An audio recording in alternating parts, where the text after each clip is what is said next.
With winter break being officially over, we get right back into the action. Monday afternoon, boys hockey would face off in a non-league matchup with Bishop Fenwick. For the Raiders, having last played December 23rd in a road loss to Walpole, would this team have to deal with some rustiness? Meanwhile, the Crusaders would have momentum coming in on a 4-game winning streak, 3 of those coming during Wellesley's break. So early in this first period, the Raiders look well rested and use that energy on the ice, quickly moving the puck. As a result, they jump out with the lead first here when Griffin Morgan near the neutral zone rips it from the point, finds net, as goalie Bobby Lombardi and the camera lose track of the fast-moving puck. Wellesley already holds a 1-0 lead. Just over a minute later, the puck is loose around the crease and finds its way to TJ Maley. With a shot, Maley gets blocked but takes his own putback and buries it. So with a minute still to go here in the opening period, TJ Maley gives Raiders that 2-0 advantage. But Crusaders respond now faced with this 2-goal deficit. And after a point-blank save by Andrew Johnston, the puck clears out towards the blue line. But Captain Mike Galliant retrieves it, and Galliant's slap shot lasers high over everyone, and Bishop Fenwick quickly cuts the deficit in half with that score. So we're still in this action-packed first period when Crusaders dump the puck in the Raiders' defensive end for a line change.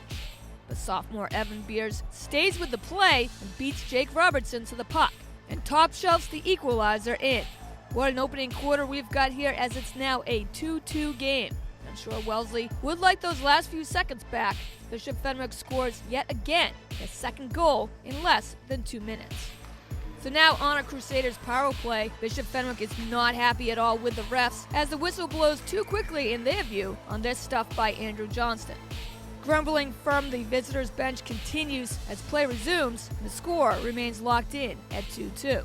But that score would quickly change here, as Raiders again cannot clear out the puck cleanly. Matt Townsend steals the puck away and feeds it over to Chris Napolitano. And Napolitano's wrister just beats Andrew Johnston glove side into the back of the net for the go-ahead score. Just like that, Bishop Fenwick has taken the lead for the first time today. It's 3-2 Crusaders here in the second. As we fast forward through the remaining second and deep into the third period, we see Bobby Lombardi and the Crusader team defense have shut out the Raiders after giving up 2 early goals back in the first. So now it's less than a minute to go in the game. Wellesley desperately looking for the equalizer, and they get a couple solid chances here, but unfortunately cannot find the back of the net. So this goes down as a tough loss for Wellesley, as Bishop Fenwick scores 3 goals unanswered and hold on to win by the final here, Crusaders 3, Raiders 2. After losing 2 games in a row though, Wellesley would bounce right back as they shut out the Mustangs at Norwood on Wednesday with a solid 5-0 victory. Easily taking care of their opponents in the annual Rockland Winter Classic, girls basketball coming in at 6-0 will be facing a Norwood Mustang team that's loaded with offense, ranked high in the ESPN Boston rankings. So this Herget matchup would not be easy. But the Raiders pride themselves on team defense. And they don't just talk a good game, they go out on the court and prove it, shutting out their opponents game after game. So we tip off here in the first, as once again juniors Dorian Cohen and Leo Sperling would help spark the Raiders' offense. Dominating in transition already, here's another Wellesley fast break as Katie Williamson passes up the shot, instead feeds it to Leo Sperling. Sperling drains the pull-up. It's 9-3 Raiders, and Mustangs have to take an early timeout. This up-tempo offense would continue in this high-scoring opening quarter as Leo Sperling closes it out with a great offensive rebound off a Caroline Sullivan miss. Banks in the putback. What a great start to this game, as Wellesley is up 20-9. Dorian Cohn continues to run through the Mustangs' defense here, or lack thereof, to start the second, and would already score her 14th point of the game before getting into foul trouble. So with Cohen going to the bench, Norwood is down 24-9. But they finally start to get some shots to fall, with a much-needed 3 here by Kaylin Reen, and then this try by Caitlin Shaughnessy. Now, it's only a Wellesley 7-point advantage at 24-17. But proving firsthand how suffocating Raiders' defense is, Mustangs' top scorer, Megan Reen, who scored 60 points in her last 2 games, is held without a field goal here in this first half. So that 7-point Norwood deficit would quickly go back to double digits as Kelsey Zarro sinks it from downtown, just seconds to spare in the second as we head into halftime. Raiders with momentum and a 29-19 lead heading into the second half. And the shots keep falling here for Wellesley as Katie Williamson starts where Kelsey Zarro left off in the second, knocking down a tray of her own to open up the third, as the Raider lead is now 13.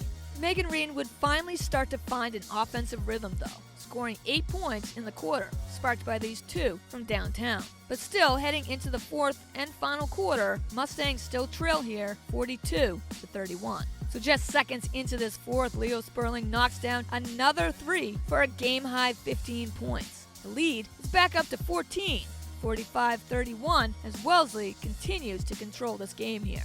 With just over 2 minutes left though, Mustangs pull to within 8 on this Alyssa Chamberlain putback.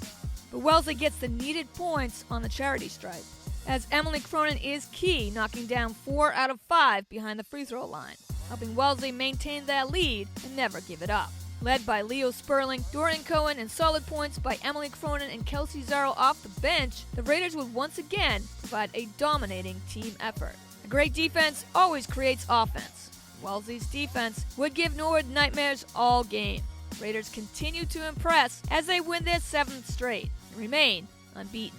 The final score, Wellesley 53, Norwood 41. So girls hockey would also be coming off the winter break as well, but will be more than ready to get back on the ice, facing their next divisional opponent, the struggling Norwood Mustangs. After seeing Caroline Bedrosian the last 2 games, it would be Alyssa Semino in net for Wellesley as they look for their 4th win early in this season.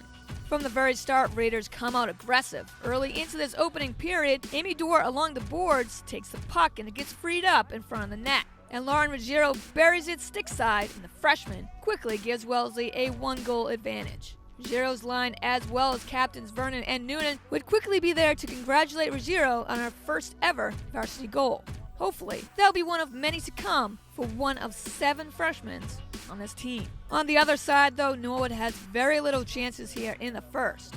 Really nice save here by Semino, rejecting a possible fast break score.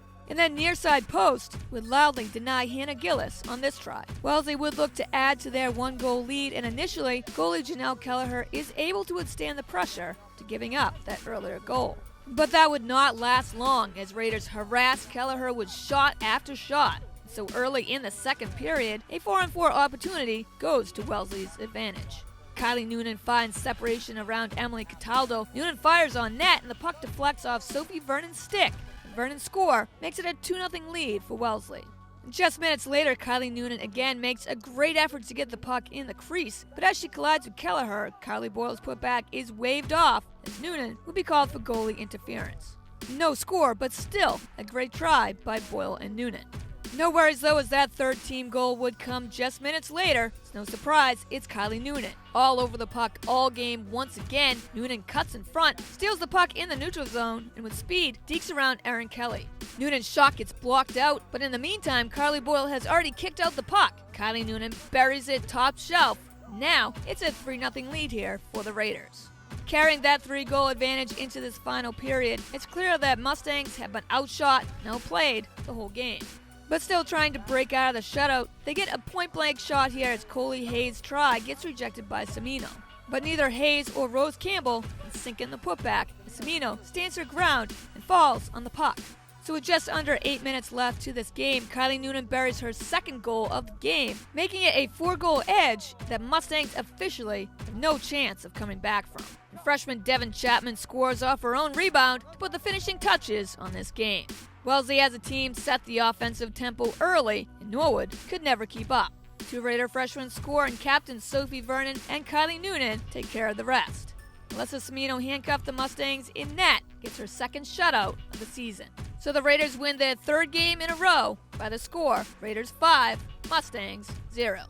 Well, that closes out this week's episode, but we are just getting started here, as there are plenty more games coming your way. So stay with Wellesley Public Media as we keep you covered with Wellesley Sports. Catch up on all Raiders highlights and games on demand at wellesleymedia.org, our YouTube and Facebook pages at Wellesley Public Media, right here on Comcast 9 and Verizon 39.